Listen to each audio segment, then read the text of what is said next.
아미타불 나무 아미타불 나무 아미타불 나무 아미타불 나무 아미타불 나무 아미타불 무 아미타불 나무 아미타불 나무 아미타불 나무 아미타 나무 아미타불 나무 아미타불 나무 아미타불 나무 아미타 나무 아미타불 나무 아미타불 나무 아미타불 나무 아미타 나무 아미타불 나무 아미타불 나무 아미타불 나무 아미타 나무 아미타불 나무 아미타불 나무 아미타 무 아미타불 나무 아미타불 나무 아미타불 나무 아미타불 나무 아미타불 나무 아미타불 나무 아미타불 무 아미타불 나무 아미타불 나무 아미타불 나무 아미타불 나무 아미타불 나무 아미타 나무 아미타불 나무 아미타불 나무 아미타불 나무 아미타불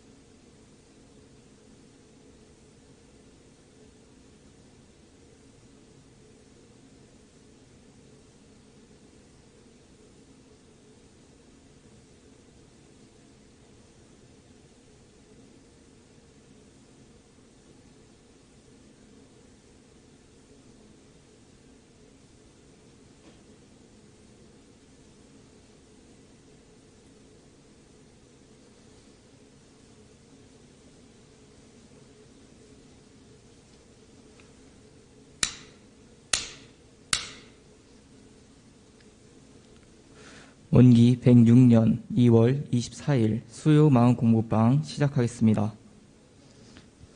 오늘 수요 공부방 강연 주제는 대종사의 탄생과 유시입니다. 대종사의 탄생과 유시에 대해 청년 2단 윤성권 교도님께서 강연해 주시겠습니다.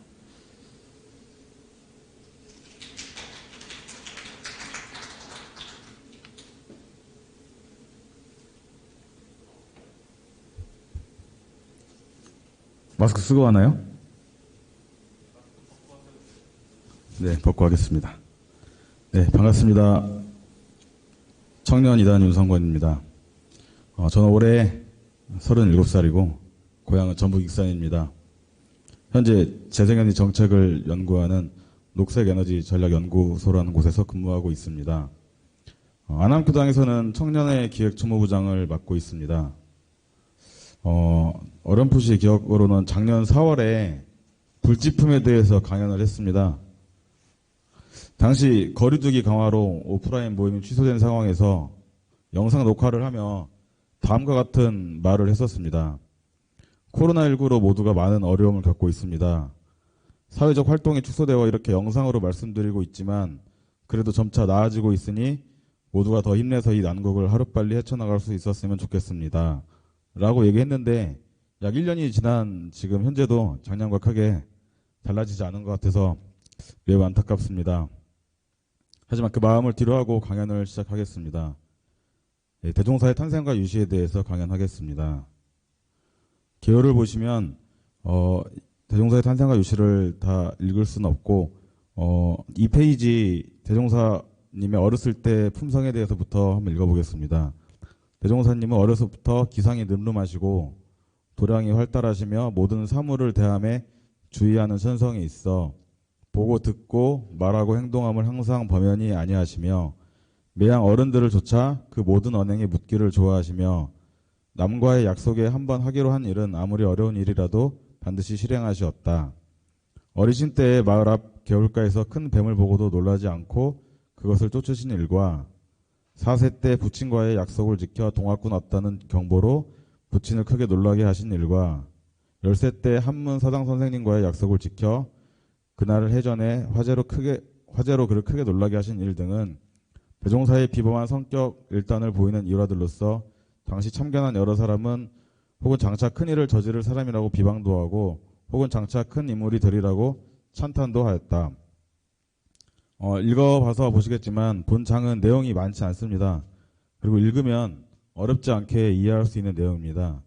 그래서 기존처럼 법문에 대한 해석보다는 교사에 수록되어 있는 대종사님의 품성을 간단히 정리해보고 그 품성이 현재 우리 사회에서 왜 중요한지 그리고 그것들이 우리 삶에 어떠한 영향을 미치는지 한번 살펴보겠습니다.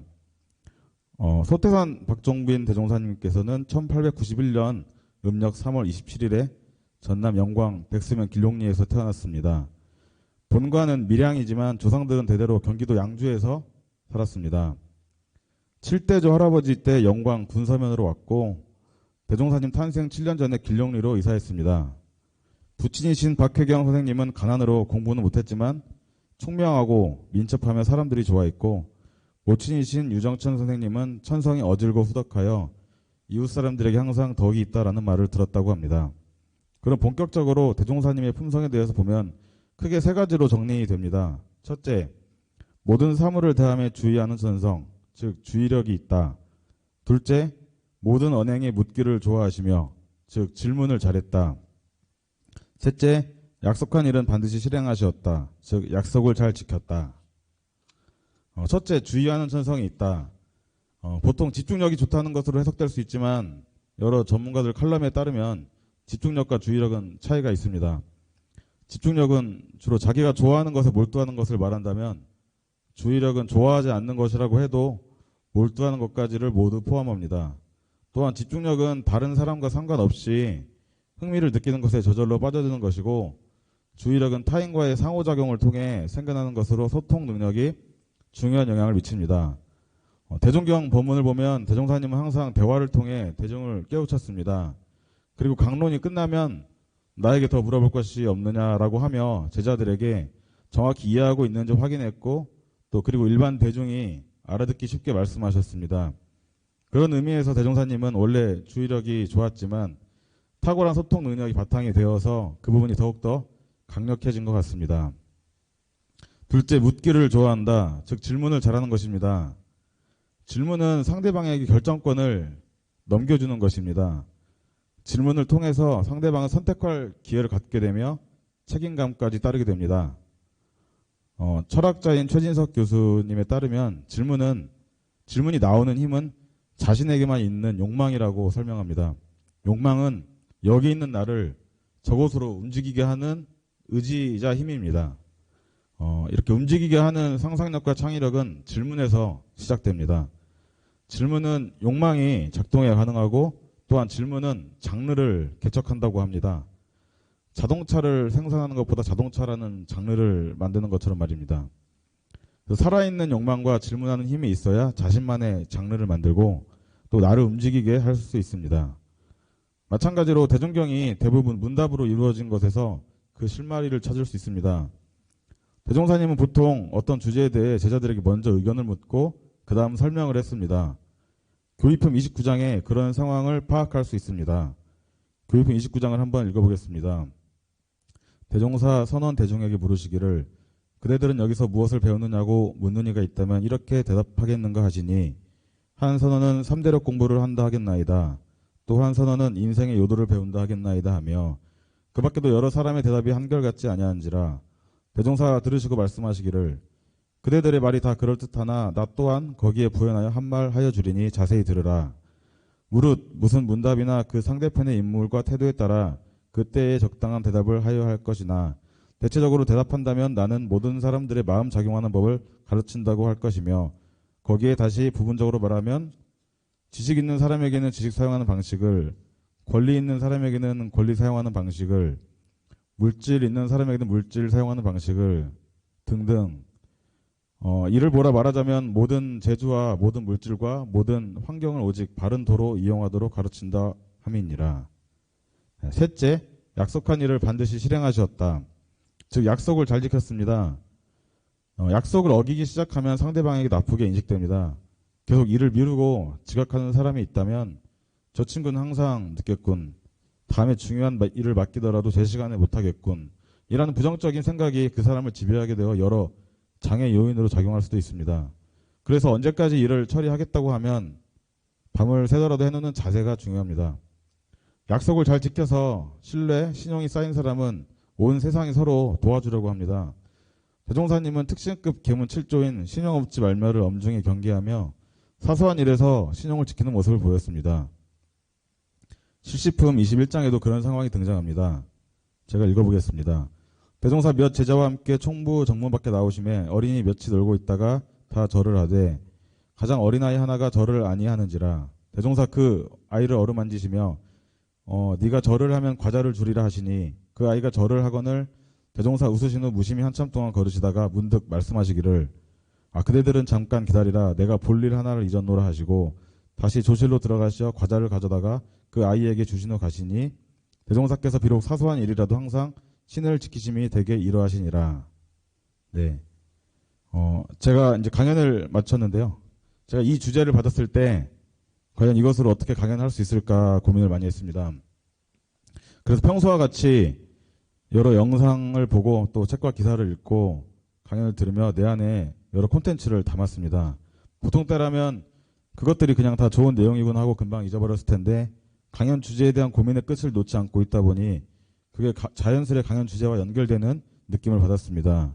그래서 비록 법문 말씀은 아니지만 최근에 접한 책과 기사에 대한 내용을 강연에 담을 수 있었습니다. 대종사님의 품성을 저와 대조해 보았습니다. 저는 부끄럽지만 원래 질문을 잘 하지 않습니다. 우리나라 교육이 아픈 현실일 수도 있지만 질문 없이 스스로 이럴 것이다 하고 판단하고 행동하는 것이 대부분이었습니다. 그래서 많은 부분에서 시행착오를 겪었고 또 현재도 겪고 있습니다. 가끔 법회 때 제가 질문하는 것은 저에게 엄청나게 특별한 일입니다. 또 많은 약속을 남발하고 실행하지 못했습니다. 언제까지 과업을 처리하겠다 하고 지연되는 일이 종종 있습니다. 그러면서 늦어진 과업을 처리하다가 또 다른 약속을 지키지 못한 악순환이 반복되었습니다. 얼마 전에는 단원들과 법회 때 만나자고 말해놓고 약속을 어겼습니다. 또 약속을 어길까 싶어서 지난주 법회에 오냐는 단장님의 카톡에 아직도 답장을 못하고 있습니다. 네. 대종사님의 탄생 그리고 품성은 보시다시피 비범하거나 특별하지 않고 일반 사람과 비슷하거나 평범합니다. 하지만 가장 기본적이고 사소한 것을 놓지 않고 잘 챙긴 것이 나중에는 큰 차이를 만들어내는 것 같습니다. 우리도 이 부분 잘 유념하고 실천해야 될 것 같습니다. 감사합니다.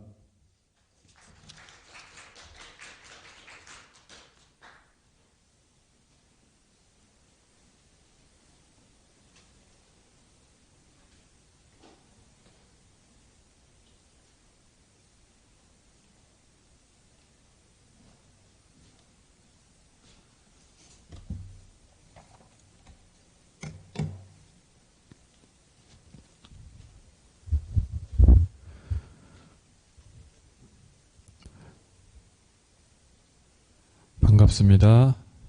네. PPT 화면을 좀 볼 수 있을까요? 네. 저기 가려놔서 혹시. 네.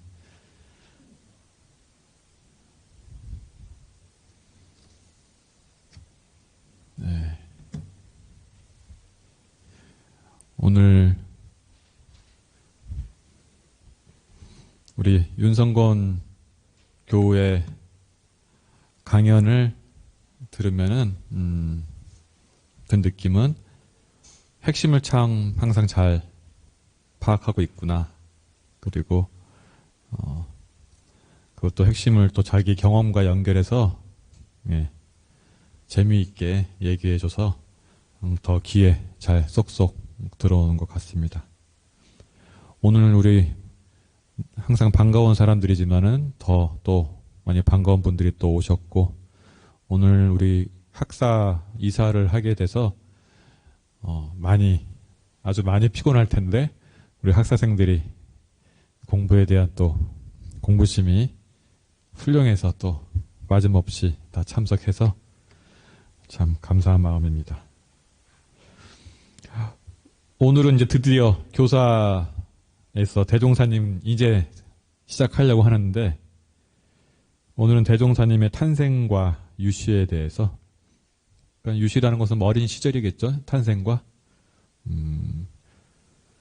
대해서 같이 이야기해 보겠습니다. 근데 대종사님의 탄생과 어린 시절이 되게 간단해요. 우리 원불교는. 예. 그래서 다른 종교는 이것 가지고 막 며칠 동안 얘기할 수 있는데 우리는 아주 심플해서 대종사님의 탄생을 예수님과 부처님의 탄생 설화하고 좀 비교해 보면은 여러분들이 비교하면 조금 더 드러나잖아요. 예. 누가 더 우수하다는 것이 아니라 우리 원불교는 이렇구나 라는 것을 한번 보도록 하겠습니다. 벌써 저 사진도 소박하죠? 네. 대종사님 탄생가 얼마나 소박해요. 근데 소박한데 뭔가 여러 가지를 전달하고 있지 않아요? 우리 원불교의 정체성을 보여주는 뭔가 사실적이면서 있는 그대로의 모습. 그래서 제가 우리 대종사님의 탄생은 저거 하나로 끝나기 때문에 저 탄생과 사진 하나로 할 수 있는데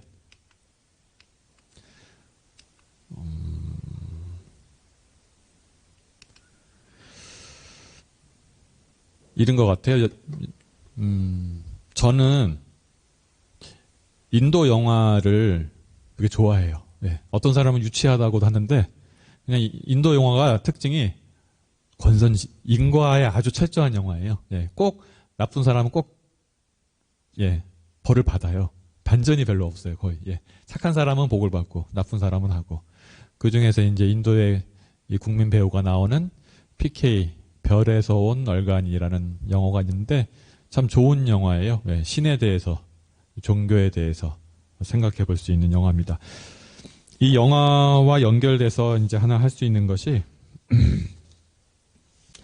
만들어진 신이라는 책이 있어요. 한국어로는 만들어진 신인데 영어 원문으로 보면은 신이라는 망상인데 이제 한국어로는 이렇게 번역돼서 나왔어요. 만들어진 신. 철저하게 무신론자이면서 종교에 대해서 비판을 많이 하는 건설적인 비판을 많이 하는 리처드 도킨스 이기적 유전자라는 책 많이 있잖아요. 그죠? 여러분들 논술을 하거나 뭐 하면 좀 토론할 때 꼭 나오는 이기적 유전자하고 이타적 유전자 그 책을 쓰신 분인데 이분이 이제 과학적으로 증명해서 신은 없다. 신이란 것은 사람이 만든 거다. 이런 얘기를 하면서 이런 얘기를 해요. 누군가 망상에 시달리면은 정신 이상이라고 한다. 그런데 다수가 망상에 시달리면은 종교라고 한다. 누군가 혼자서 망상에 시달리면은 정신 이상자라고 하는데 여러 명이 망상에 시달리면은 그걸 종교라고 한대요. 뭔가 좀 설득력이 있지 않아요? 대종사님도 혼자 하다가 깨치지 못하고 계속 강변에 돌아갔을 때까지 서 있었으면은 지금 같은 평가가 안 됐을 거 아니에요, 그죠? 근데 뭔가 이제 대각을 통해서 대종사님의 비전을 꿈을 다른 사람과 공유하면서 종교의 창시자가 됐잖아요. 그래서 망상과 정신의 이상과 뭔가 비전과 종교적인 깨달음은 종이 한 장 차이인가? 이 사람이 그렇게 생각하는 거예요.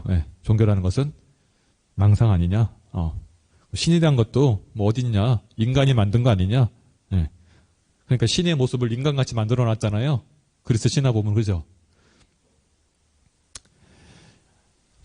PK 별에서 온 얼간이라는 영화는 내용이 이래요.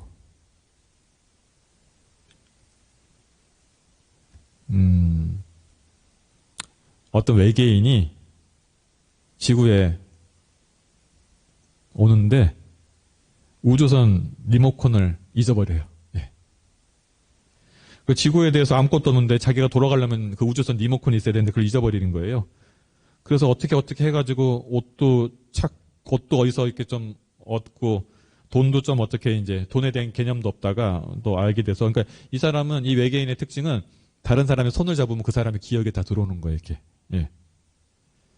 그래서 이제 돈도 좀 생기고 말도 하게 되니까 본격적으로 이제 사람이 많은 곳으로 가요. 리모컨을 찾아야 되니까. 그래서 이제 인도 영화니까 인도의 큰 대도시인 델리로 가요. 근데 이제 그곳에서 우연히 신에 대해서 알게 되는 거예요. 왜냐하면 자기가 뭘 찾아야 된다고 하니까 사람들이 다 신에게 물어보라 하는 거예요. 고민이 있다고 하니까 신에게 물어봐라. 어떻게 하냐 하니까 인도가 신들의 나라잖아요. 그래서 이제 이 사람이 신을 찾아가면은 내가 잃어버린 리모컨을 찾고 내가 원하는 것을 할 수 있겠구나 라고 생각해서 이제 모든 종교의 신을 찾아가면서 기도를 해요.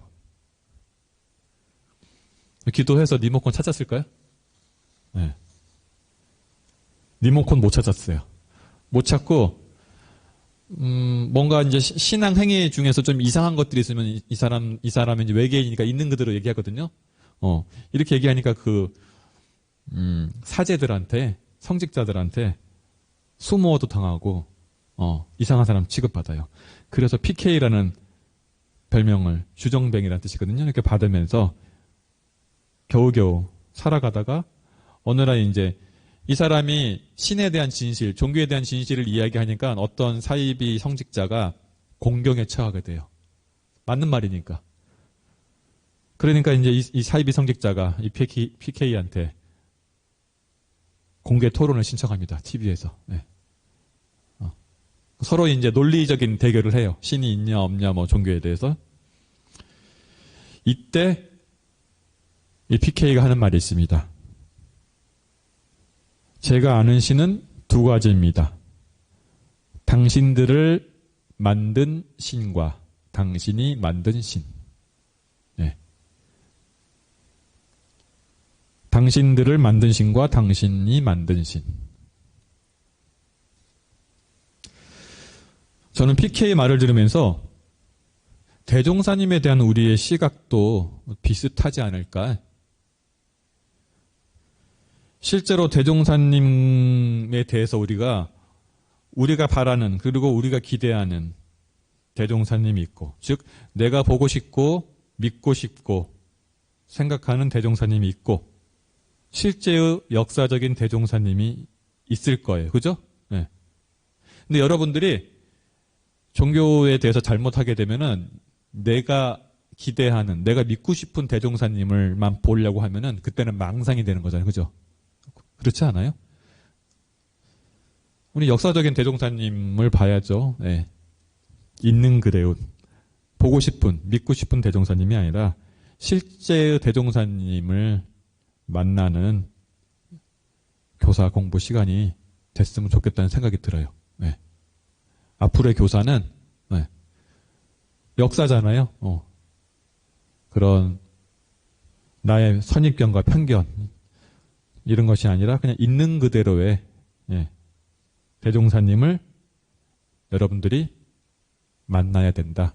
그래야지 망상이 아니라 진실을, 그리고 망상이 아니라 허상이 아니라 진짜 참 진리를 만날 수 있을 것이다. 라는 생각이 듭니다. 그래서 이제 이 영화를 보면서 저는 그런 생각이 든 거예요. 그렇게 이제 예수 탄생을 보면은 제가 이제 기독교에 대해서 비판하는 것이 아니라 이제 이런 관점에서 한번 보는 거예요. 내가 보고 싶은 예수와 그동안 생각했던 예수와 실제 예수는 어떤 건가? 예수의 탄생에 대해서 르몽드라는 유명한 그 잡지인가요? 예, 있잖아요. 거기에 이제 그 기사를 제가 봤거든요. 이 안치영 문화평론가가 쓴 거기에 이제 이분이 예수 탄생의 불편한 진실이라고 해서 쓴 글이 있더라고요. 저는 공감이 많이 됐어요. 제 종교인의 입장에서. 예수 탄생하면 떠오르는 것이 어떤 거예요? 뭔가 좀, 이거는 진실인가? 제가 뭐 팩트 체크하고 그런 것은 아닌데, 우리가 이제 한번 생각해 보면은 동정녀 탄생이라는 부분들이 조금 이제, 진실인가? 이런 생각이 들 때가 있잖아요. 네. 근데 이제, 이 기독교의 4대 복음서 중에서 이 동정녀 탄생에 대한 이야기는 마태와 누가복음에서만 나와요. 네. 그래서 어떤 사람들은 이것이 기독교의 핵심적인 사안이 아니다. 정말 핵심적이면 4개 복음서에서 다 다뤄야 되는데 2개의 복음서만 다뤘냐? 마태와 누가복음에서. 그 중에서도 이제 마태복음에서 다룬 동정녀 마리아에 대한 입장과 누가복음에서 다른 게 좀 다르거든요. 마태는 요셉의 관점에서 다뤘고요. 그리고 누가는 마리아의 입장에서 달렸어요. 네. 그래서 어떤 학자들은 누가의 이야기는 여성주의적 관점이다. 페미니즘이다. 이렇게도 바라보기도 해요. 근데 이제 마태복음에서 이런 게 있어요. 예수의 아버지 요셉의 관점에서 동정녀 탄생을 이야기하는데 요셉이 마리아하고 약혼하고 있는데 약혼 중에 약혼녀 마리아의 임신 사실을 압니다. 예. 기분 나쁘잖아요. 그죠? 네. 약혼녀의 임신 사실을 알아요. 내 자식이 아닌데, 그런데 이제 이 요셉이 훌륭하신 분이라, 그냥 조용히 약혼을 파기하려고 합니다. 그랬는데, 갑자기 요셉의 꿈에 천사가 나타나서 내 아내 마리아와 결혼하는 것을 두려워하지 말라. 마리아에게 잉태된 아이는 성령으로 된 것이다. 라고 이렇게 얘기를 해요. 네. 의심하지 마라. 아내 약혼한 사람 부정이 아니다. 성령이 임한 것이다. 라고 하고 이제 그 당시에 기독교가 아직은 소수 종교였어요. 예, 유대교가 거대 종교고 기독교가 소수 종교예요. 그럼 어떻게 해요? 소수 종교는 예. 거대 종교하고 관계를 무조건 만들려고 해요. 그래야지 탄탄해지잖아. 그죠? 그러니까 이제 이렇게 하죠. 요셉은 다윗의 자손이다. 다윗이 이제 유대교에 하고 고리를 만드는 거죠. 예. 이렇게 이제 하면서 아들을 낳으리니 이름을 예수라 하라. 이는 그가 자기 백성을 그들의 죄에서 구원할 자인이라. 라고 이제 하면서, 마리아가 처녀 상태에서, 동정녀에서, 아이를 잉태한 것에 대한 이렇게 이제 탄생 설화가 있어요. 탄생 설화가. 그러면서 이 마태복음은 유대 민족의 역사를 바탕에 깔고 이렇게 아브라함, 모세, 다윗과 예수를 연결시켜요. 예. 그러면서 동시에 이제 유대교하고 끈을 넣고, 예. 우리 원불교가 이제 어떨 때는 이제 불교로 이렇게 아시는 분도 있잖아요. 그런 것처럼 이제 유대교하고 하고 그러면서 이제 또 예수가 사람의 자식이 아니고 인간을 넘어서서 성령이 잉태돼서 나온 신인이라고 해서 그 탄생설화에 그게 다 모든 것을 극복하는 거죠. 예. 정통성도 찾아오고 그리고 인간과 다른 특별함을 만들어주고 예. 이렇게 이제 하고 또 이 마태복음에서는 나오는 탄생설화는 뭐가 있냐면은 그 동방박사가 또 나와요. 예. 조금씩 다르거든요. 누가하고 이 동방박사가 나와가지고 탄생 축하 예물로 황금과 유학과 몰약을 주거든요. 예. 근데 이런 형태가 동방박사가 찾아와서 뭔가를 선물을 주는 형태는 뭔가 이제 왕이나 교주로 탄생하는 사람들의 전형적인 이야기 구조예요. 그러니까 이제 이 사람은 이 글을 쓴 사람은 이렇게 생각하는 거죠. 기독교가 그 당시에는 아직은 정착이 덜 됐고 유대교보다 힘이 약할 때 정통성과 그리고 뭔가 예수를 뭔가 이제 위대한 사람으로 만들기 위한 이 서사 구조가 어느 정도 가미됐지 않았을까 이런 얘기를 하는 거예요. 예. 이렇게 되면 이제 제가 말하는 만들어진 신 예? 이런 부분들이 그러니까 뭔가 역사라는 것은 뭔가 사실만 기록되는 것이 아니라 그때의 상황과 정치적인 상황과 또 이념적인 부분들이 복합적으로 들어갈 수 있다는 거죠. 예. 이게 이제 예수 탄생의 이제 동정녀와 관련해서 불편한 진실이라고 이 안치홍 문화평론가가 했습니다. 근데 이제 이런 것들이 부처님 탄생 설화에도 있어요. 네. 전생의 석가모니 부처님에 대한 이야기인 본생담이라는 것이 있는데 이것이 이제 점점 시간이 지날수록 윤색이 돼요. 그러니까 이야기가 좀 처음에 단순하다가 풍부해지는 거예요. 만약에 우리 원불교도 지금 대종사님 탄생 지금 이게 한 페이지 좀 넘잖아요. 이게 만약에 교사에 없었으면은 구술 자료가 되게 많아요. 제가 지금 갖고 있는 것 이제 근데 이 텍스트가 원래의 교사의 기록이 없었으면 얼마나 많은 사람들의 이렇게 양념이 붙었을 수도 있잖아요. 그죠? 근데 이제 이것도 이제 부처님 탄생설화도 이렇게 이야기가 자꾸 붙어나가는 거죠. 근데, 부처님 탄생설화가 참 재미가 있어요. 이제 불교의 교리적인 부분과 같이 들어가는데, 불교에는 연등불이라는 것이 있어요. 예. 연등불 부처님이, 그래서 부처님이 태어나시기 전에도 부처님이 있었다는 거잖아요. 부처님이 태어나시기 전에 부처님이 있었고 그 부처님이 미래의 부처님이 올 것을 이야기하거든요. 그것이 이제 연등불이에요. 하루는 연등 부처님께서 어느 지역을 방문하게 되었는데 그러니까 이제 부처님이 오신다는 소문이 성 전체로 퍼져요. 우리도 유명하신 분이 온다 그러면 소문이 나잖아요. 근데 이 성에는 수메다라는 청년이 있었습니다. 그는 아무것도 모르다가 지나가는 사람한테 오늘 연등 부처님이 우리 성에 온다는 이야기를 들어요. 그래서 물어봐요. 그 부처님이 어떤 부처님입니까? 그러니까 지혜와 덕을 성취하신 가장 위대한 스승이다 라고 이야기를 해요. 그러고 나서 그분의 두 발에 예배하고 공양을 하면은 어떤 소원이든지 이루어진다 라고 사람들이 이야기를 해요. 그 말에 이제 수메다란 청년의 얼굴이 밝아져요. 그래서 그분께 무엇을 공양해야 됩니까? 공양한다는 건 무엇을 바친다는 거잖아요. 하니까 오직 꽃과 향만 받으십니다. 라고 이야기를 해요. 수메다는 그래서 온 성을 돌아다니면서 꽃을 찾았지만 꽃을 찾을 수가 없어요. 이미 다 완판된 것 같아요. 사람들이 공양하려고. 그렇게 나오진 않는데 제가 살을 붙이자면 근데 그 순간 어느 한 여인이 연꽃이 든 꽃병을 들고서 자기 앞을 지나가요. 그래서 그 수메다가 그 여인을 붙잡고 물었어요. 여인이시여 이 연꽃을 제게 파십시오. 여인이 죄송하지만 이 꽃은 부처님께 드릴 것입니다. 다시 해요. 여인이시여 제가 은 100냥을 드릴 테니 파시지요. 꽃을 부처님께 올릴 수 있도록 해주십시오. 라고 하자 이분이 죄송합니다. 이것은 팔 물건이 아닙니다. 라고 해요. 다시 또 수메다가 두세 번 간추고 하니까 안 돼요.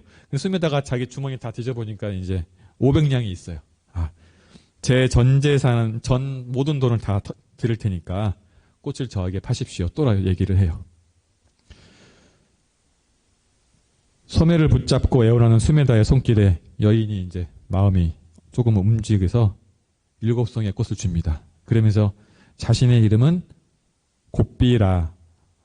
곱비라고 밝히면서 이렇게 얘기합니다. 5송이는 당신의 이름으로 공양을 하고 2송이는 제가 다음 생에 당신의 아내가 될 수 있도록 소원을 빌어주십시오. 라고 합니다. 그러니까 수메다가 그러겠다고 해요. 왜? 그래서 이제 연등 부처님 오시자 그 꽃을 5송이를 들고서 부처님에게 가서 연꽃 5송이를 바치고 빌어서 저도 당신처럼 부처님이 되게 해주십시오.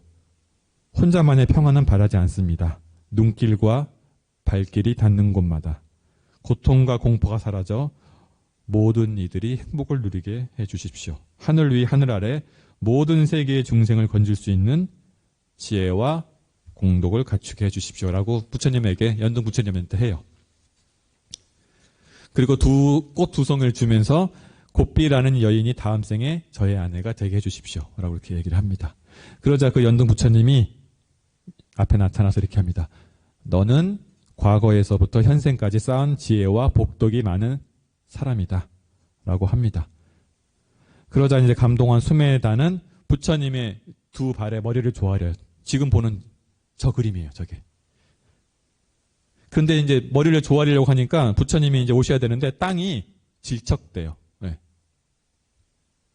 그러니까 수메다가 자기 머리를 풀고서 그 진흙탕 땅을 저 보이죠? 사진이 자기 머리로 가려요. 부처님 진흙 안 밟게 하려고 이곳을 밟고 지나가소서 이렇게 얘기합니다.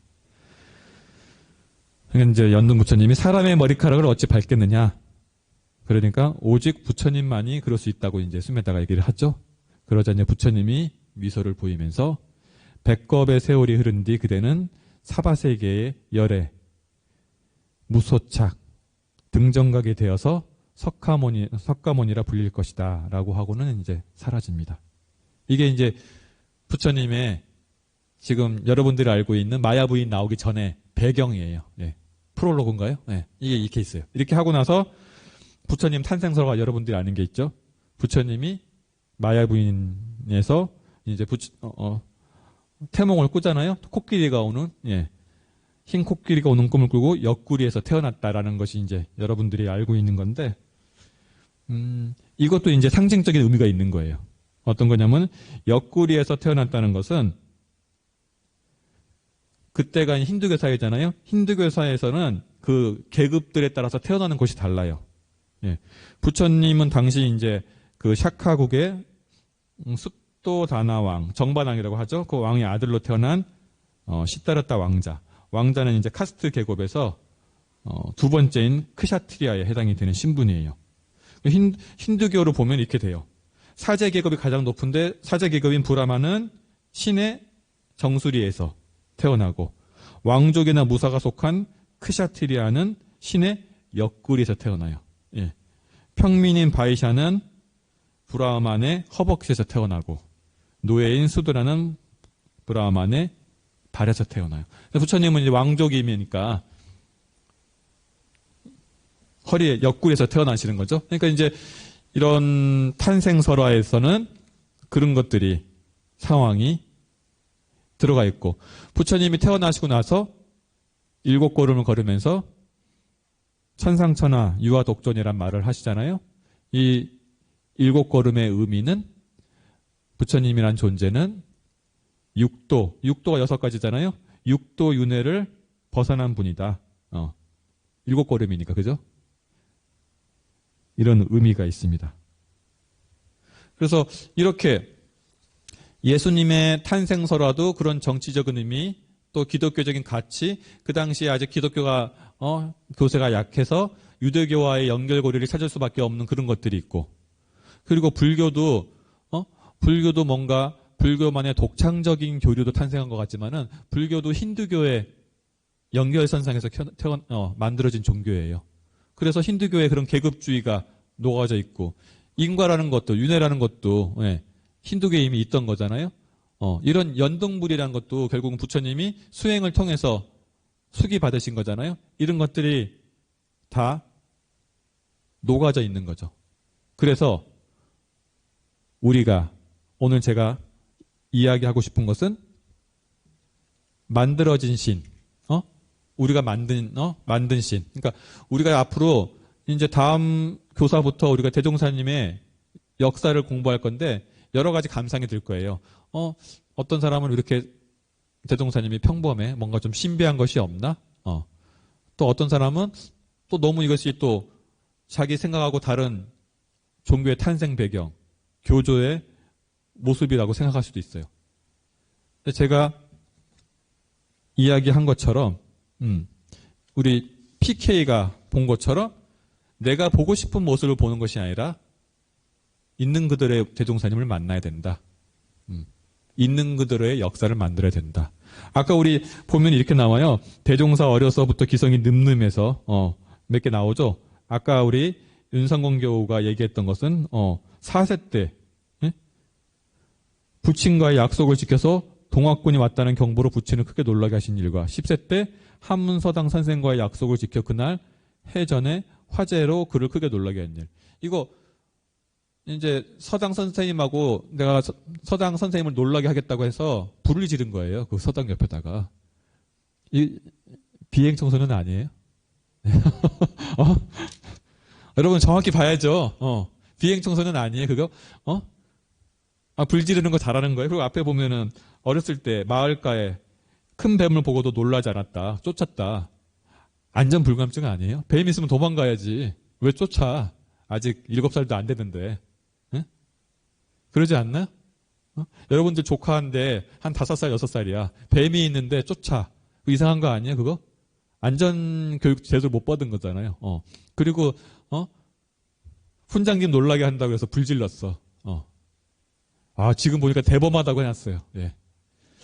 그 부모님이, 본인이, 만약에 내가 부모님으로 난 대범하게 안 봤을 것 같은데. 예. 위법 활동한 거잖아요. 그러니까 이게, 근데 이제, 그래도 우리 원불교는 이렇게 해놨죠. 뒤에 보면은, 장차, 훌륭한 사람이 될 것이라고 보는 사람도 있고, 장차 큰 일을 저지를 사람이라고 비방도 한다는 것을 있는 그대로 적어놨죠. 그쵸? 알 수 없는 거잖아요. 근데 지금 보니까 그것이 이제 비범하고 뛰어난 걸로 나왔지만은, 대종사님이 대각을 하지 않고 끝났으면은, 그냥 문제아로 끝났을 수도 있는 거잖아요. 그렇죠? 그러니까 저는 여러분들이 교사를 볼 때, 신심이라는 관점도 있지만은, 좀 다양한 각도에서 볼 필요가 있어요. 이것은 제가 보기에는 신심이 없는 것이 아니에요. 우리가 조금 더 다양한 관점에서 대종사님 당대에는 어땠을까? 그리고 그 당시 내가 만약에 대종사님이었으면 어땠을까? 이렇게 해가지고 사고가 좀 유연해야 되잖아요. 근데 종교를 잘못 신앙하게 되면 사고가 너무 굳어질 수가 있어요. 그래서 그냥 다른 생각은 없어. 그냥 신심이야. 이렇게 된 것은 잘못하면은 우리가 다른 세상의 다른 사람들과 소통하기 어려울 수가 있죠. 예, 만들어진 신, 예? 그리고 우리를 만든 신, 예? 이렇게 했을 때 진짜 대종사님, 내가 기대하고 바라고 희망하고 믿고 싶은 대종사님, 예. 그 사이에는 어떤 간격이 있을 수도 있죠. 그래서 여러분들이 냉정함을 견지하면서 그 가운데 신성도 있고 신심도 있고 제가 이제 다음에 여러 가지 야사들이 좀 있을 거예요. 그리고 구술 자료들이 있어요. 전 처음에는 좀 놀란 것도 있어요. 대종사님이 나 이런 얘기하면 우리 청년들이 신심 떨어지지 않을까 하는 생각 드는 것도 있어요. 여러분들 감당할 수 있겠어요? 실제 이야기들? 그래서 저는 종교라는 것이 그냥 속이거나 신비화시키거나 포장하지 않고 있는 그대의 모습을 보여주면서 여러분들이 그런 인간적인 모습, 네.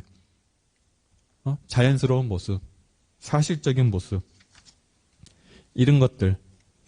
그래서 저는 제가 보니까 앞으로 나올 것들이 지극히 사실적이고 서민적이고 담백한 그 원불교적인 역사가 있어요. 저는 근데 그게 더 원불교적인 정체성이고 저는 더 자랑스럽고 그것이 좀 더 아름다운 것 같아요. 그래서 여러분들이 오늘은 이제 앞으로 시작될 대종사님의 이야기와 원불 교사에 대해서 마음을 좀 비우고 내 관점을 어디에 그냥 고정시키지 말고 좀 즐거운 마음으로 여유 있는 마음으로 가벼운 또 뭐 다른 것들을 다 수용할 수 있는 마음으로 그런 마음으로 교사를 공부했으면 좋겠고요. 다음에 이제 그런 관점에서 대종사님의 구도와 대각에 대해서 한번 또 이야기 드리도록 하겠습니다. 오늘 여기까지 하도록 하고요. 여러분들 궁금한 거 있으면 질문 받도록 할게요. 네.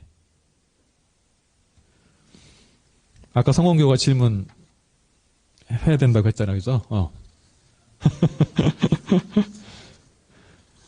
마스크 쓴 이후로부터 질문은 안 한 것 같아요. 네? 어때요, 여러분들? 여러분들은 대종사님의 탄생과 구도에 대해서 어떤 기대가 있어요? 어떤 이미지가 있어요? 예, 예, 성원교우님. 마이크가, 예, 한 분 질문 하나 들어보죠? 예. 네. 원래 질문을 잘 못하는데 용기를 내서 해보겠습니다. 네.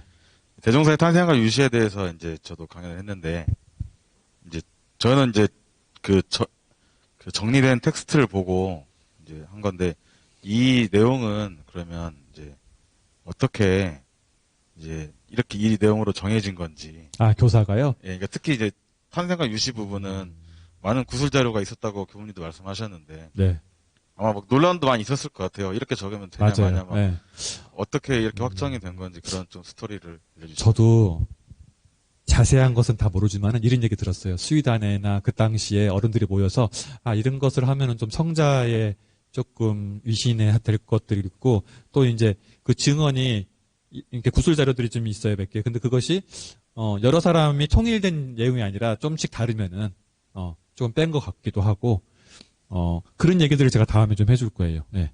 그래서 구술 자료 그런 지필 경전이 결집되는 과정이나 교사가 정사와 야사로 좀 나뉘는 기점들이 있거든요. 예. 그런 것들은 이제 그 당시에 법이 높으신 수의단 분들이나 어르신들이 서로 회의를 통해서 이것은 넣자, 빼자고 한 부분이 있어요. 그래서 여러분들 보면 선해력도 있잖아요. 그죠? 예. 근데 그게 다 소중한 것 같아요. 맥락이 들어간 거거든요. 지금 이제 대종경에는 조금 맥락이 빠진 게 있어요. 앞뒤 맥락이.